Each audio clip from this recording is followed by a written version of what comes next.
नमस्ते, हीअ आकाशवाणी आहे। सिंधी समाचारनि सां गॾु मां दीपा गुरनानी। अवल अहम ख़बरूं।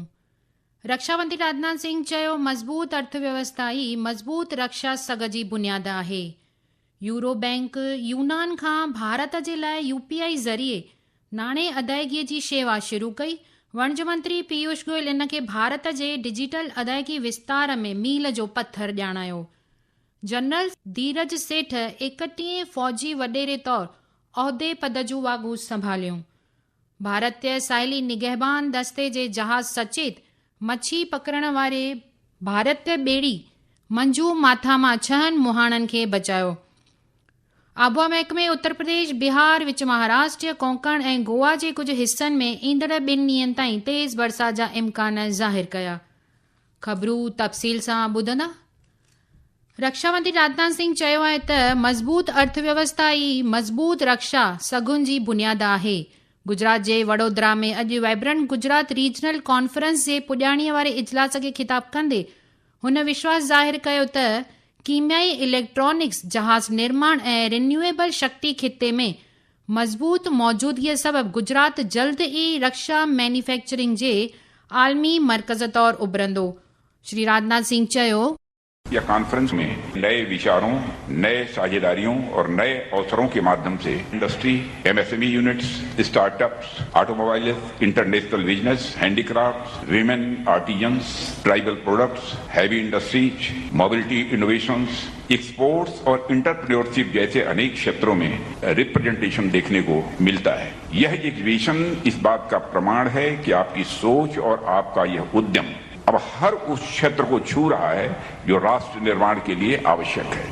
हुन साहिब ॼाणायो त वडोदरा हाणे भारत जे ख़ानगी सेक्टर जे पहिरें फ़ौजी जहाज़ निर्माण सहूलियत जो मर्कज़ आहे, जिते टाटा ग्रुप ऐं एयरबस गॾियल रूप सां C295 आमदरफ़त जहाज़ जो निर्माण करे रहिया आहिनि, जेको मुल्क जी एरोस्पेस यात्रा में इतिहासिक मील जो पत्थर आहे। मुख्यमंत्री भूपेंद्र पटेल पधिराई कई आहे त 2 ॾींहनि वारे वाइब्रेंट गुजरात इलाक़ाई शिखर सम्मेलन दौरान 3,34,000 करोड़ रुपयनि जे करारनामनि ते सही सिका कया विया आहिनि। इन सां ईंदड़ ॾींहनि में इन खिते में 1,97,000 खां बि वधीक रोज़गार जा मौक़ा पैदा थींदा। यूरो बैंक यूनान खां भारत में सरहद पार नाणे जी अदायगीअ वास्ते यूपीआई शेवा शुरू कई आहे। इहा पहल बैंक ऐं National Payments Corporation of India NPCI International Payments Limited जे रणनीतिक सहकार जो हिस्सो आहे। हिकु रिपोर्ट।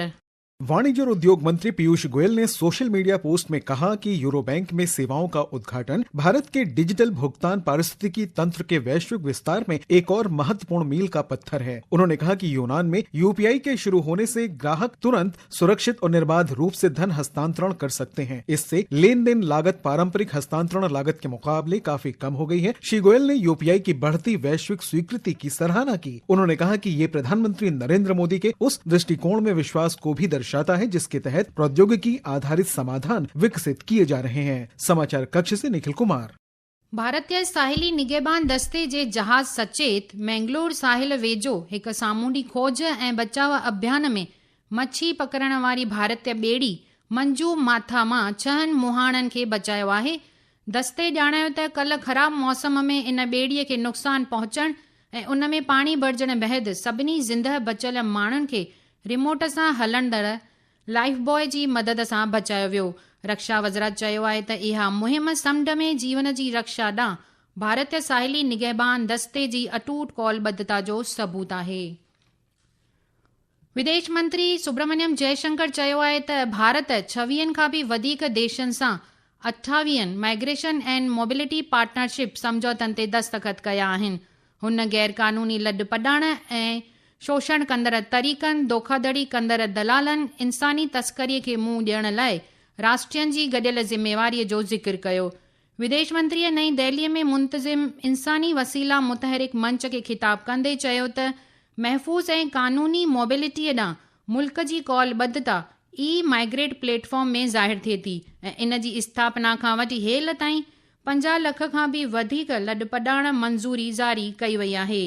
डॉक्टर जयशंकर चयो त भारत महफ़ूज़, बातरतीब ऐं कानूनी लॾ पॾाइण जी ख़ातिरी करण लाइ ॿितरफ़ी सहकार जी ज़रूरत खे पिणु सम्झे थो। ही ख़बरूं तव्हां आकाशवाणी तां ॿुधी रहिया आहियो।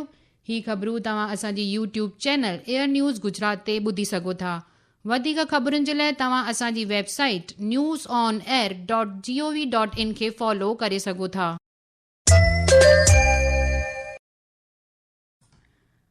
राष्ट्रपति द्रौपदी मुर्मू आंध्र प्रदेश जे विशाखापट्टनम में मरकज़ी क़बाइली यूनिवर्सिटीअ जे पहिरें पदवी इनायत जलसे में शागिर्दनि खे तहलीम खे बराबरीअ जोगे ऐं समाईंदड़ समाज जे निर्माण जे साधन तौरु इस्तेमालु करण जो सॾु ॾिनो।